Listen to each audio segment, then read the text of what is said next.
Wilson Morales from Black Women TV. What's with the green screen? What's up, man? What's going on? All right, how you This ain't doing, an action man? movie.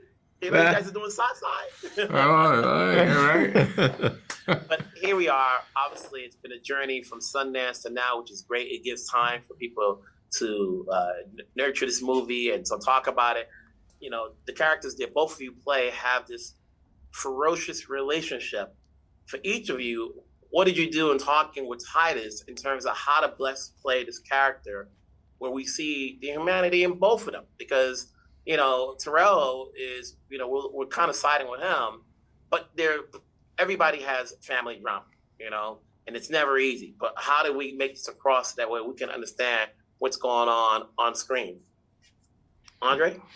Well, I think that it started with the script. You know, Titus wrote two characters that are complex and complete. Nobody, as you've said many times, John, nobody's a villain in the story. Even the person that you think might be or should be the villain, you know, is not.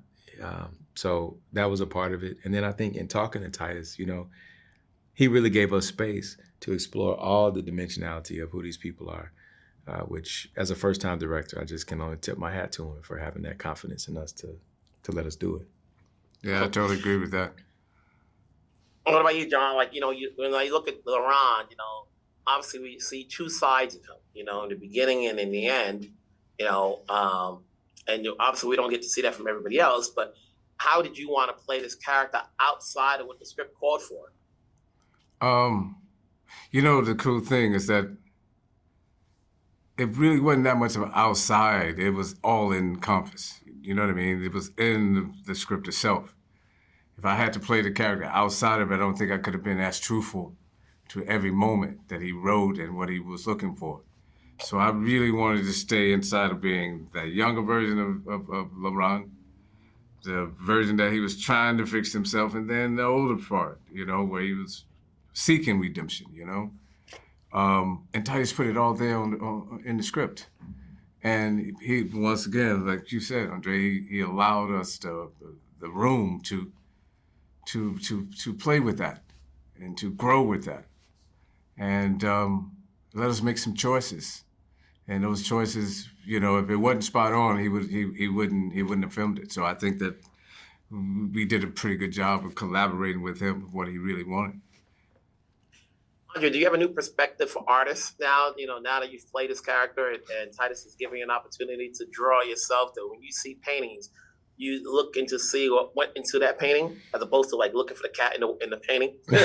Yeah, I still look for the cat sometimes. But he, one of the things we did was went to some museums together and really looked at paintings of all different kinds. And so I started to understand like what certain strokes were and like, you know, certain lines. And so I definitely have a greater appreciation for it. And I actually, you know, yeah, I do. And I want to go to museums even more. And I think with that knowledge, Yeah, same here, yeah. You know, you guys get to work with Andra and Anjanu, you know, who play, you know, amazing, talented characters in this, where they're supporting, you know, trying to reunite this, you know, especially for you, Andre, where both characters are telling you, you know, Tarrell, like, you got to figure it out. You know, you got to find a way to forgive this. In the end, either one can answer this. What do you want audiences to get out of this, you know, in terms of when they see this, like to look back at their own lives and learn, like, you know, should they stay the way they are? Or can they look back at something, at a situation that they were involved in? They may be similar, you never know, and say, look at it from another lens. I certainly think there's an opportunity for that. And when I think about some of the talkbacks and Q&As we've had and just people that I've talked to after having seen the film, I've been blown away by how many people have said to me, man, that's my story. You know, I'm gonna go try to call my pops or go try to, you know, have this conversation that I've been afraid to have or whatever. So I think that that's possible. And I hope that people do, you know, engage with the movie in that way. Mm-hmm. John, before I let you go, I just want to say, thankfully I get to see you on a bigger role, bigger stage. I know I've seen your work on stage, you know, so like, thank you for this. And thank you. Andre, obviously, you know, I talk to you almost every time. You got a project, which is always great. You working keeps me working. So both of you keep it going so that way we can have the synergy. Yes. And keep working together. Appreciate you, so much, man. Thank you, Wilson. Appreciate you, man. Wilson Morales from Black Film TV. Andra, how's it going? Hey, good to see you, Wilson. And now we can talk for the yeah, record. you're right. This movie comes after, your Oscar nomination. So what led you to saying yes to taking on this project? I think, she seemed like a much healthier, more balanced character than the last two I played. So I was like, I think she's going to be good for my life. Like, once I'm done playing Aisha, I'm going to go organize my refrigerator and my closet. Like, it's going to be crazy. You know what I mean? No, I mean, there's some truth to that, But I think what drew me to it, was just Titus. I think I'm a huge fan of his work as a painter as well. So, just seeing his name on the script, then reading the script, the story was so beautiful and really, really heartbreaking, challenging in a lot of ways, So that drew me. And then also the relationship between Aisha and Tarrell, I loved, because I was like, wow, these are people. We decided that Aisha comes from a similar background as Tarrell. So she has kind of the same trauma, with her father, with her family, her upbringing. But these two have gotten together. They love each other. They know each other very well.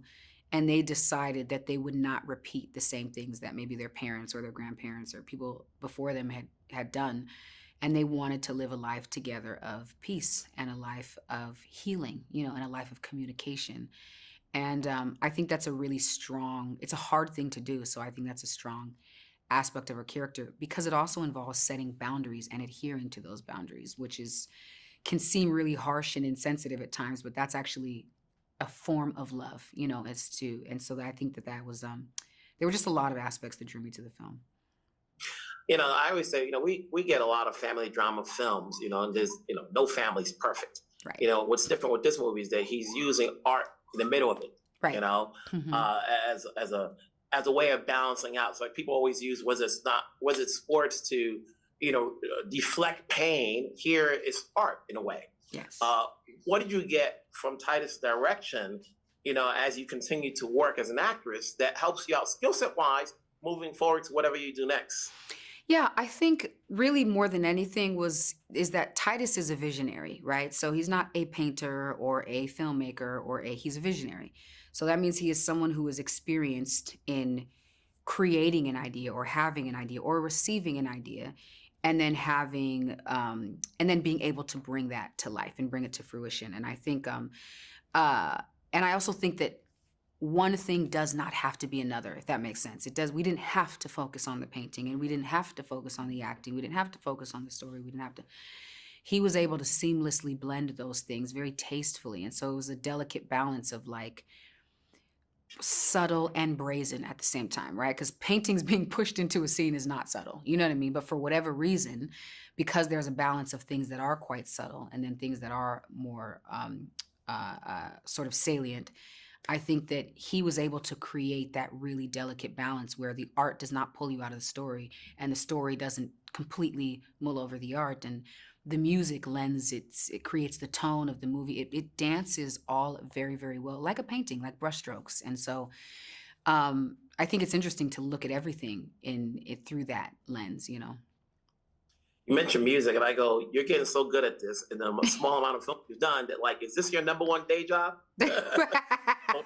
Or is music going to be secondary at some point? Look, now I'm like, oh my gosh, I'm more movies in than I am albums.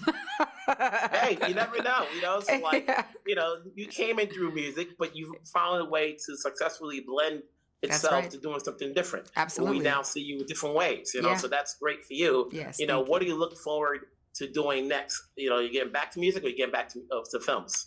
Both. So we actually just released an album this year in May called Cassandra. And so I've been working this album. I'm actually performing this week. I'm in New York for a while this month because we have 8 shows at the Blue Note. So I'm performing with Robert Glasper. Yeah, I'm performing with Robert Glasper on the 12th and the 13th. And then I have my solo shows on the 14th and the 15th.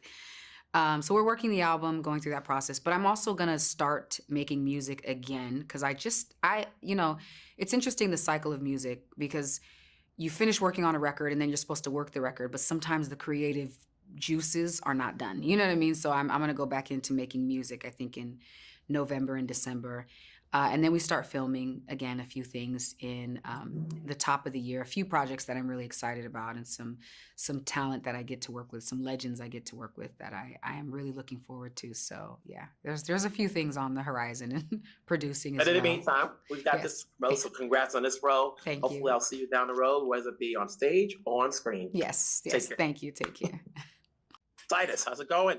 What's up, man? They told me you were coming.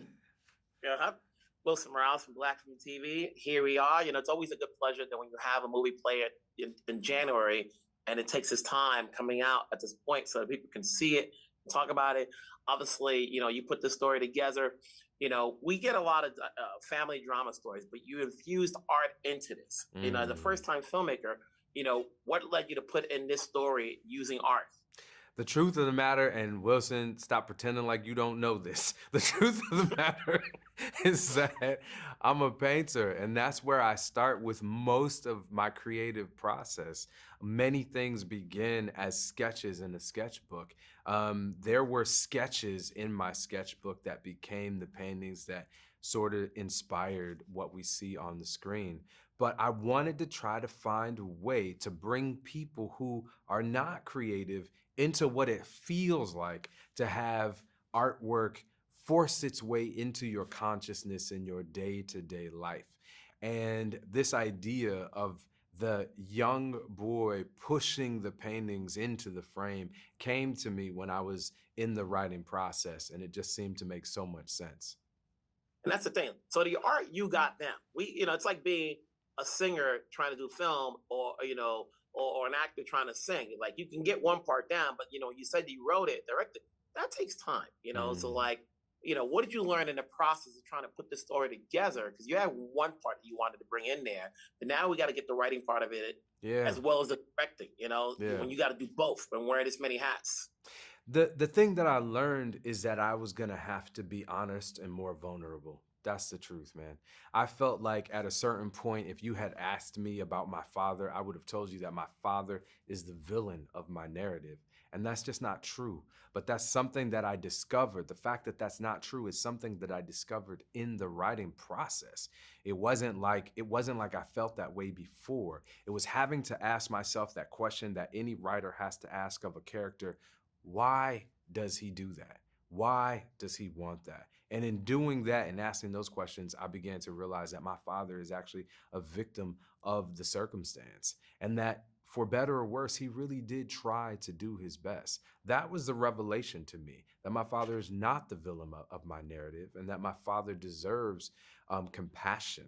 And so I'm ashamed to say that it took this project for me to be able to come to that conclusion, but it is in fact the truth. I think the key word, because I don't think anyone's born a villain, and although there are people out there who's never demonstrated that and so forth, but no one's really born a villain. Yeah. And then when you see these projects, the key word is showing the humanity, Yeah. showing that there was a side to them Yeah. before they became who they are. Yeah. You know, it's like, what do you want audiences to get out of this? So they want it, you know, so there are going to be some people that say, you know, I had this similar relationship, whether it's my dad or my mom and so forth. And either we're still not on the same page, or we're trying to get there. But is there anything you want them to get from this movie? Man, that has been the experience. I gotta tell you, since the last time we spoke, I've shown this film a dozen times in dozens of places. And whether it's white audiences, black audience, whatever, people are coming up to me after and they're saying, you know what? This is my story too. And that has been very, very much the surprise for me. What I want people to take away from this film is hope. You know, there's some difficult things that we deal with for sure, but this film is ultimately about one artist's journey towards bringing hope and healing to himself and to his family. The other thing that I want people to take away from this film is a different understanding of forgiveness. We generally talk about this idea of forgive and forget, the kind of forgiveness that allows you to play games in your head where you pretend like a tragic thing that happened to you didn't actually happen to you so that you can re-enter into this relationship. I'm not asking people to do that, and I don't think the film asks people to do that. We're talking about a kind of forgiveness that allows you the space to unburden yourself, to say in the circumstance, I forgive you. I no longer hold this debt against you. You are free, but I am going that direction. And it seems like you're going a different direction, and that is okay. That's not generally the kind of forgiveness that we talk about. And that is definitely what we're talking about in this film. I'm going to make this really quick because I know we got to run. Obviously, this was a personal film for you. And in a way, I always think it's from the albatross. It's now off your back. Yeah. We want to see more of you as a filmmaker. You going to continue to do this, or you going to go back to your day job? I'm definitely going back to my day job. I really like my day job. I think I'm not bad at it too. But I'm certainly making another film. I'm hoping to make a thriller after this. Hey, keep it going. We're here to support. It's good seeing you. It's so good to see you, bro.